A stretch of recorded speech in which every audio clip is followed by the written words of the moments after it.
Imagine a grand, opulent castle. From the outside, it is a spectacle of generosity, warmth, and impeccable hospitality. The drawbridge is always down, the tables are always set, and the host is tirelessly attentive to every guest's need. This is the external reality of the people pleaser, the one everyone knows, relies on, and often praises.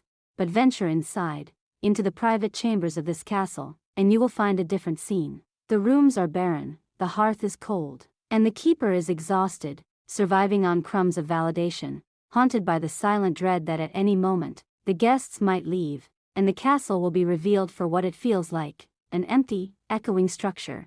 This is the core paradox, an exterior dedicated to serving others, masking an interior terrified of being deemed unworthy of love, care, or belonging. People-pleasing is not an innate personality trait, it is a meticulously crafted survival strategy, often forged in the fires of childhood. The developing brain, in its brilliant adaptability, learns what it must do to feel safe and secure. A child hears, often not in words but in actions, "I am most loved when I am quiet, when I achieve, when I don't cause trouble, when I make you happy." This could be with a volatile parent whose mood was unpredictable, a perfectionist parent for whom a dash was a failure, or a depressed parent the child felt responsible for cheering up. The child's core belief becomes, "My worth is contingent on my usefulness and my ability to not be a burden."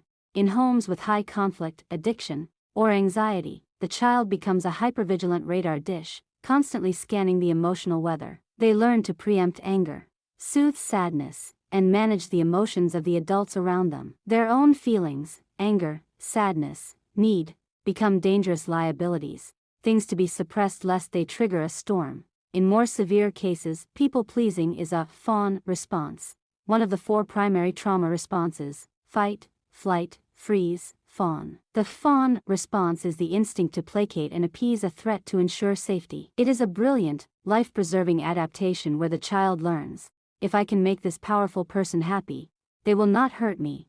The core belief, "I am not inherently worthy. I must earn my place through service and compliance." The driving force, a deep, often subconscious, terror of abandonment, rejection, and conflict. To the people-pleaser, conflict isn't a disagreement, it's a catastrophic threat to their very relational security. Trigger: someone expresses a need, a desire, or even a subtle hint of displeasure. Automatic thought: "Oh no, they're upset. It's my fault. I have to fix this. If I don't, they will be angry/leave/think I'm selfish." Feeling: a surge of anxiety and urgency, a visceral discomfort that feels like a 5-alarm fire in their nervous system. Behavior: immediate compliance, accommodation, and suppression of their own needs. They say yes when they mean no. They apologize for things that aren't their fault. They scramble to solve a problem they didn't create. The reward, the deceptive payoff: the moment of compliance brings a powerful, addictive hit of relief. The anxiety subsides. The person smiles. The threat is neutralized. This reinforces the behavior, wiring the brain to believe that people-pleasing is the only path to safety. The tragedy of people-pleasing is that the very strategy designed to protect the self ultimately erodes it. The bill always comes due. This is the most profound cost. When you consistently silence your own desires, opinions, and feelings, you stop knowing what they are. You become a psychological chameleon, blending into the emotional landscape of others until you have no color of your own. The question, "What do I want?" becomes terrifyingly unanswerable, leading to a deep sense of emptiness and identity confusion. Every suppressed no, every sacrificed afternoon, every swallowed opinion doesn't disappear. It drips into a hidden internal reservoir of resentment. This resentment is corrosive. It rarely comes out directly at the people they serve, that would be too dangerous, but instead leaks out as passive aggression, simmering anger, or is tragically turned inward, manifesting as depression, anxiety, and self-loathing. People-pleasers are often surrounded by people, yet feel profoundly lonely. Why? Because the relationships are built with a representative, the agreeable, helpful facade, not the real, messy, complex person inside. They are loved for a performance, not for their authentic self, which creates a deep, isolating loneliness. The people-pleaser's constant availability acts as a beacon for those who are entitled, narcissistic, or simply unaware. They attract takers, not givers. This creates a vicious cycle where the pleaser feels even more used and depleted, reinforcing their core belief that the world is a place where they must constantly give to receive a morsel of care. Healing from chronic people-pleasing is not about becoming selfish or uncaring. It is about moving from compulsive compliance to conscious compassion. It is the arduous, brave work of moving from the cold, empty chambers of the castle out into the sunlight, to build a small, authentic home for the self. The first and most critical skill is to break the automatic yes reflex. This means creating a space between the request and the response.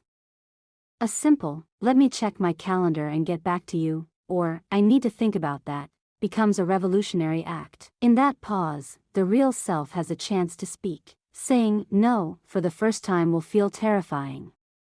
It will feel wrong, like you're breaking a fundamental law of the universe. The anxiety will flare.